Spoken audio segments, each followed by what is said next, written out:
तो अगर कोरोना संक्रमण बढ़ता है, उनके स्तर से कोई निर्णय होता है, तो उसको हम लोग मानने के लिए बाध्य हो जाते हैं। यानी फिलहाल जो 17 तारीख से जो काउंसलिंग की तिथि है उसमें बदलाव नहीं होगा, उसके बाद 25 फरवरी को जो नियुक्ति पत्र देने की तारीख है उसमें भी कोई बदलाव नहीं हो रहा? नहीं, सारी स्थिति अगर अनुकूल रहती है तो ये तिथि अवश्य मान्य होंगे, और 25 तारीख तक तो हम लोगों ने वेरिफिकेशन का काम पूरा करने का सभी शिक्षा पदाधिकारियों को लक्ष्य दिया है, और स्थितियां अनुकूल रहेंगी तो वो मान्य रहेगा जी। और छठे चरण की समाप्ति के बाद चूंकि एक लक्ष्य भी है और सरकार पहले से भी देरी हो गई है तो एक बड़ी चुनौती है, सातवें चरण यानी जो बीटेट है, सीटेट या स्टेट वाले वो भी इंतजार कर रहे हैं, सातवें चरण को लेकर क्या?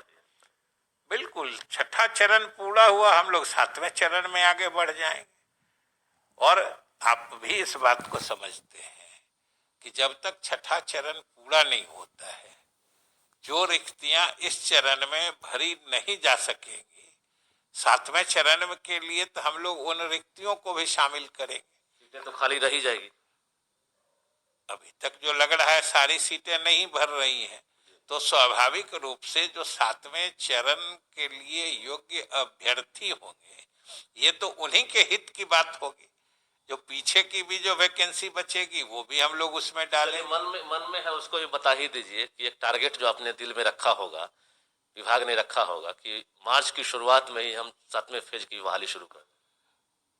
कोशिश तो हमारी जरूर है जल्द से जल्द करने की। यानी मार्च उम्मीद रखा जाए शुरुआत कर देंगे मार्च में। कोशिश हमने कहा ना कि कोशिश तो हमारी जल्द से जल्द की है, और चूंकि अभी जो प्रक्रियाएं चल रही है, आप देख रहे हैं कि हम लोगों के लाख ईमानदार प्रयास के बावजूद अभी एक नई परिस्थिति उत्पन्न हो रही है कि संयोग से जितने हमारी नियोजन इकाइयां हैं, चाहे पंचायत के स्तर पर मुखिया जी की अध्यक्षता में कमेटी होती है, प्रखंड स्तर पर प्रमुख की अध्यक्षता में कमेटी होती है, जिला स्तर पर जिला परिषद अध्यक्ष के अध्यक्षता में एक कमेटी होती है, इन सारे नियोजन प्राधिकार के लिए नए चुनाव हुए हैं, और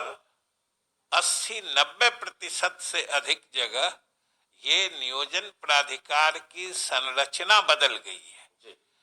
अब कई जगह से ये भी बातें सुनने को मिल रही है, जो पहले जो प्रक्रिया पूरी की गई है, जो नए प्राधिकार के जो नए अधिकारी नियुक्त हुए हैं या चुने गए हैं, वो लोग उसकी समीक्षा कर रहे हैं।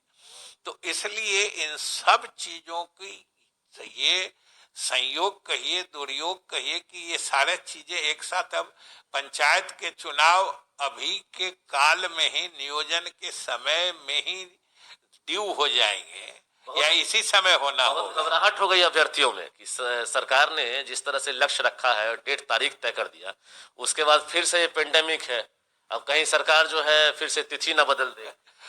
अभ्यर्थियों को हम यही आश्वस्त करना चाहते हैं